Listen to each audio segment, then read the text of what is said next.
Anamsifu Zitto kwa ushawishi, kwamba Zitto ni kiongozi ambaye hakiongea ukimtegea sikio anakushawishi. Ndio kazi ya mbunge. Zitto anapenda sana kaa na kuona ili tunaendaje hapa tunakwenda, hiyo nampa credit zake moja kwa moja. Lakini pili, kutokuwa na woga kwenye kuulizwa maswali.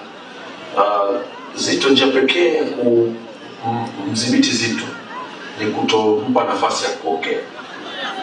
Akiwa na kesi yoyote kampa nafasi akaongea, basi na hiyo kesi. Huyo ni mgombea wa CCM anamsifia Zitto. Huyo ni mgombea wa CCM anamsifia Zitto. Mbunge lazima uwe na uwezo wa kushawishi, na Zitto alifanya kazi ya kushawishi. SGR imekuja Kigoma. Na wasiwasi gani? Na hofu gani? Mpewe nini? Nataka nini kingine? Naombeni twendeni.